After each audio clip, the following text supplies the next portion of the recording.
It seems that everyone, yourselves included, everybody seems to be asking the same question. The question that we're going to address in today's video. How long is this bear market going to last? Well, in 2014, the crypto bear market lasted 633 days. In 2018, it lasted 361 days. And the last one lasted even less than a year. So the trend does seem to be leaning towards a shortening of these bear markets. But to be honest, this time things seem a little different. Things are tough right now. It's always tough when you go through a bear market, we feel it, because of course it's affecting us as well. Okay, so with that context and with those numbers in mind, let's take a deeper look at the metrics here to get a proper sense of exactly when this crypto winter is going to finally end.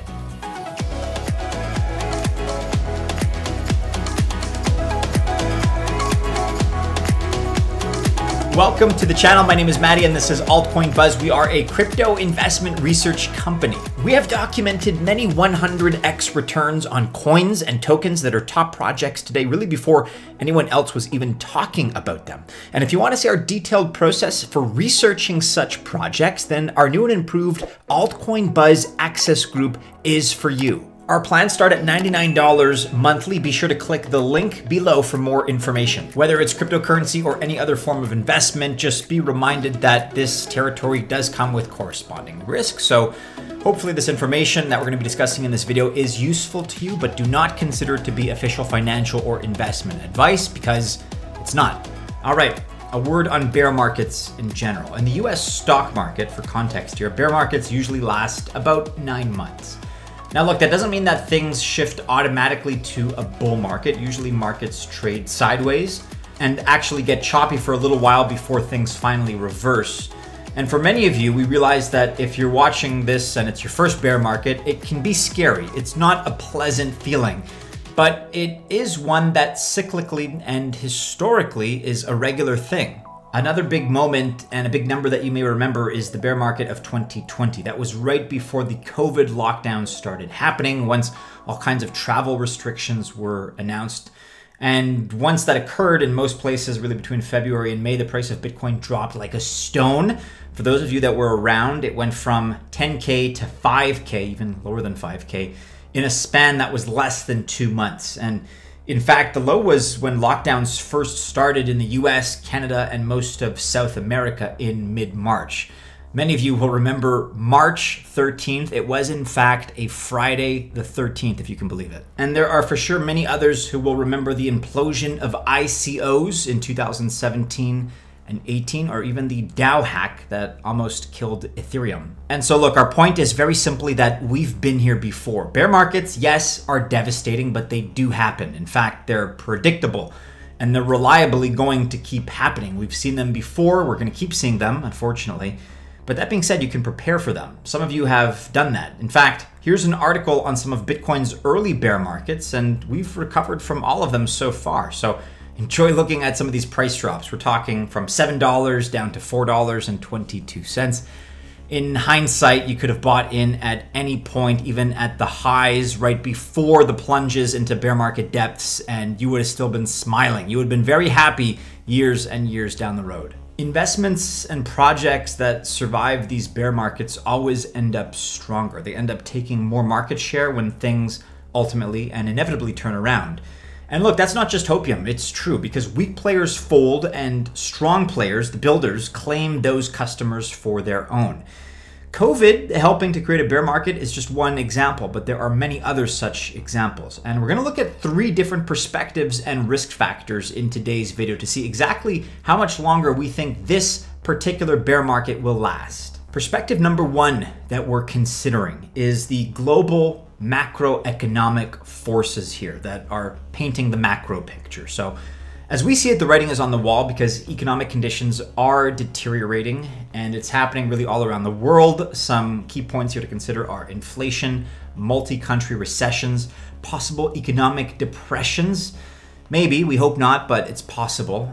Huge increases in the money supply, war, problems with food supply and fertilizer, and the price of commodities really going through the roof. I mean, these are just a few examples.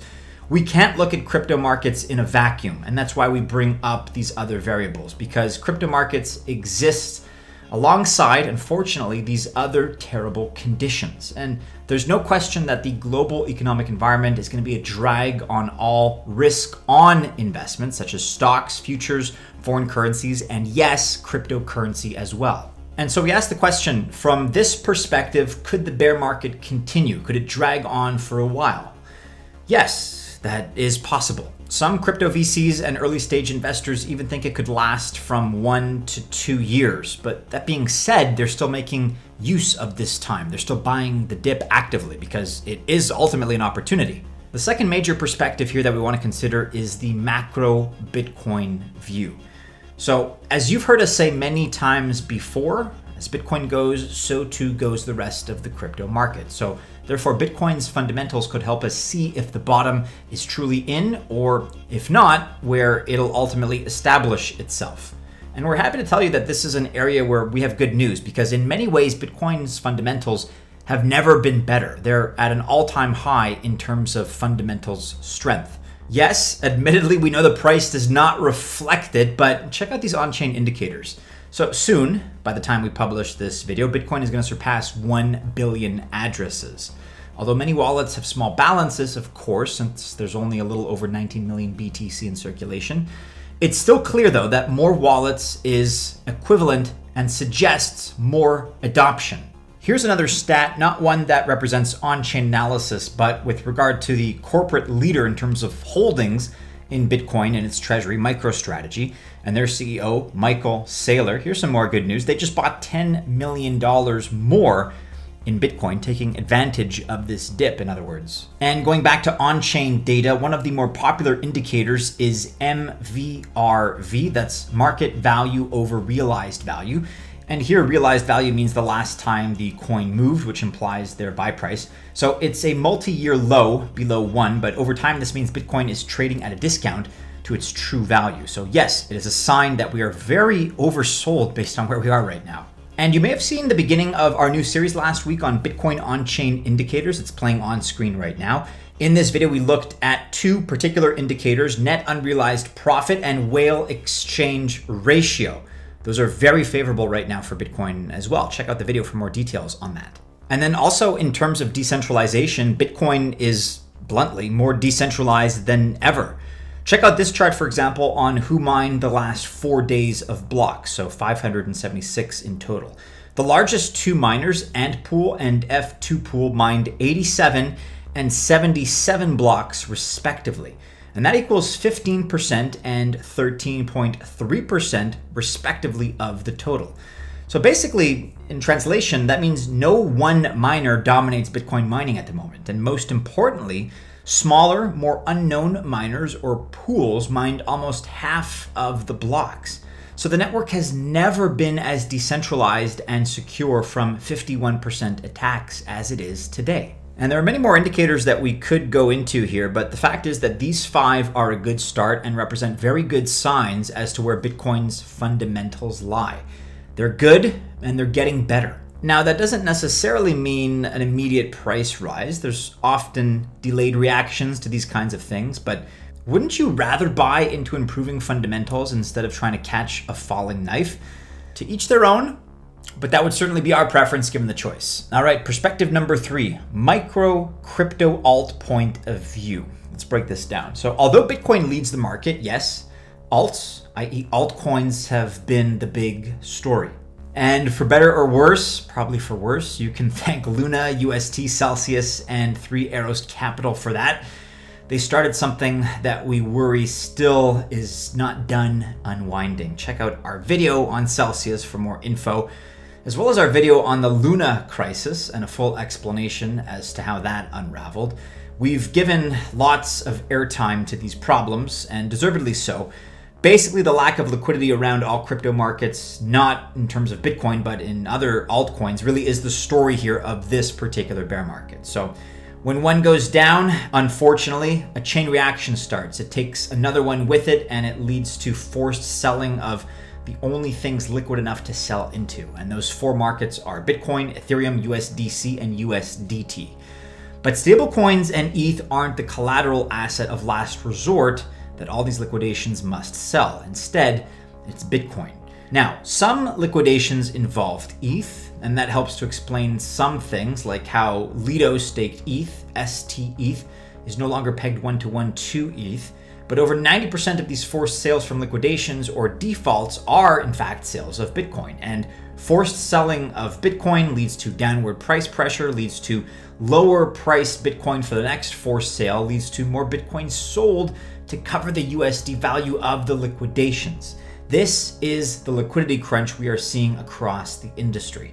And because everything requires collateralization these days, there's no lender of last resort like the Federal Reserve to bail out the industry. Yet, there is an asset of last resort, and the last asset everyone's holding is always BTC. So this is kind of the opposite of what we said earlier about how Bitcoin leads the market, which it does. But here, alt liquidations and liquidity pressures are driving Bitcoin lower. What else is messy in the micro view of crypto? Well, business models are failing. The entire CeFi lending model is going down, and token models are failing as well. Luna, for example, was the reserve coin for the Terra ecosystem, and UST, the stablecoin medium of exchange, both imploded. And they weren't the only ones. In fact, token models are more important now than ever. Think about it for a second. If you take staking and governance away, how many projects have real-world liquidity? And paying fees on the network doesn't count either, because you could use a stablecoin or Bitcoin for that, like many old projects did. Crypto bull and billionaire Mark Cuban says it even more bluntly. He says the markets will recover when people see crypto as more useful. Stablecoins are one of the clear-cut use cases for crypto. That's why UST blowing up and the crisis of confidence subsequently was so damaging to the entirety of the space. And many believe the contagion isn't over either, because many think that there's at least one more major liquidation ready to happen. It's possible.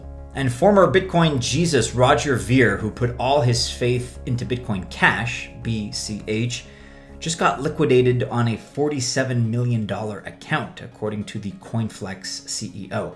And this liquidation came out of nowhere.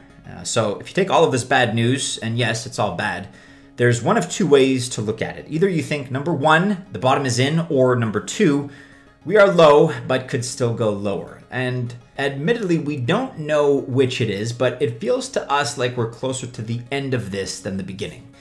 Yes, maybe that's wishful thinking, but that's our perspective. Thanks to all the on-chain transaction transparency, we can at least see the messes are dying.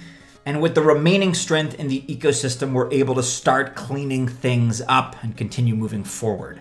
Okay, so we've looked at the market from three different perspectives: global macroeconomics, Bitcoin as the leader, and the crypto industry microeconomy.